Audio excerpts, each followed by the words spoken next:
Hi audience and viewers, welcome to all my this video. Hindu ধর্মাবলম্বীদেরকে জানাচ্ছি নমস্কার ও হরে কৃষ্ণ।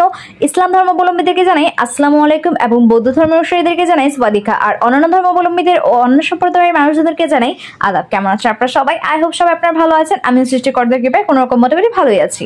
তো আমার আগের ভিডিওতে দেখেছেন যে আমি সর্বপ্রথম শ্রেয়া ও আদ্রকে গ্রাম্য বা গ্রামীণভাবে অথবা গ্রামের স্বামী স্ত্রীরা যেমন হয় কিংবা তারা যেমন করে থাকে আর কি, ঠিক তেমন করে ওদের দুজনকে সাজিয়েছিলাম এবং সর্বশেষ আদ্রিকে দুর্গা সাজিয়েছিলাম, যা দেখে শ্রেয়ার হিংসা বা মন খারাপ হচ্ছিল।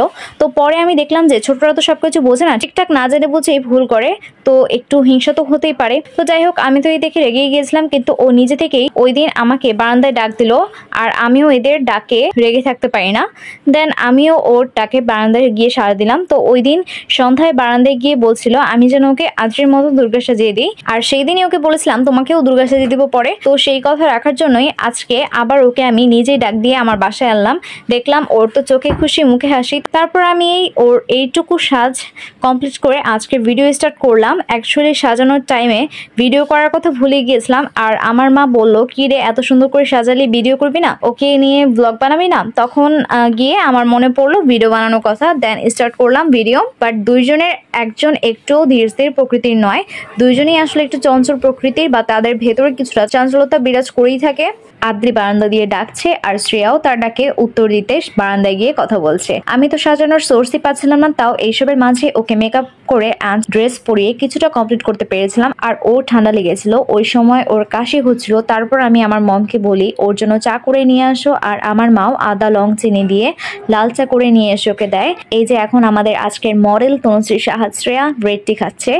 আর দেখো, যেই এই কথাটা বললাম তো কত ভাবসাব বেড়ে গেল তার। চা খাওয়ার পরে ওর বাকি সাজটুকু আমার মম করে দেয়, সবকিছু আমার মম সেট আপ করে দেয়। আমি তারপর ওকে দিয়ে ওর কয়েকটা টিকটক ভিডিও বানিয়ে দিই, আর ওর টিকটক ভিডিওগুলো সব আমার টিকটক আইডিতে আপলোড করা হয়। শুধু ওরই নয়, আমার এমন সকল বন্ধু বান্ধব বা সাঙ্গপাঙ্গদের ভিডিও আমার টিকটক আইডি অ্যান্ড লাইকি আইডিতে পেয়ে যাবেন। আর এইরকম ব্লগ তৈরি করে ফেসবুক পেজ অ্যান্ড ইউটিউব চ্যানেলে আপলোড করা হয়। এমনকি টিকটক অ্যান্ড লাইকিতেও এইরকম ব্লগ সর্বোচ্চ 1 মিনিট করে পার্ট বাই পার্ট আপলোড করে দেওয়া হয়। ওদের এরকম ভিডিও দেখতে চাইলে অবশ্যই আমার YouTube channel, Facebook page, TikTok and Likee আইডিতে চোখ রাখতে হবে। আমি তো ওদেরকে নিয়ে অনেক কথাই বলে ফেললাম, এখন শোনা যাক আসল মানুষের কথা। আপনারা অনেকেই আমাকে মেসেজ করেছেন ওদের গলার কণ্ঠস্বর বা ভয়েস শোনার জন্য। আমি ব্যস্ত থাকায় ওদেরকে নিয়ে নতুন কোনো ভিডিও এখনো তৈরি করিনি। এই ভিডিওটা আগে তৈরি করা হয়েছিল আর এটার মধ্যে অডিও করে ভয়েস দেওয়া হচ্ছে। এই ভিডিওটা যেহেতু শুধুমাত্র শ্রেয়াকে নিয়ে তৈরি করা হয়েছে, তাই আজকে শ্রেয়াই একটুখানি ভয়েস দিবে। তো শ্রেয়া, তোমার কি বলার আছে এখন বলতে পারো। আজকে আমাকে অঙ্কিতা মাসি দুর্গা সাজিয়েছে। আমি আজকে দুর্গা সেজেছি। দুর্গা সেজে আমাকে কেমন লাগছে আপনারা সবাই কমেন্ট করে জানাবেন, কিন্তু আমি আপনাদের কমেন্টের অপেক্ষায় থাকবো। আমার এই দুর্গা সাজার ভিডিওটি যদি ভালো লাগে তাহলে আমার এই দুর্গা সাজার ভিডিওটিতে লাইক এন্ড শেয়ার করে দিবেন। তো এই ছিল আজকের ভিডিও, আজকে এই পর্যন্তই। আমার এই ভিডিওটি দেখার জন্য আপনাদের সবাইকে অসংখ্য ধন্যবাদ। সবাই ভালো থাকবেন, নিরাপদে ও সাবধানে থাকবেন, আর সবাই সুন্দর ও সুস্থ থাকবেন।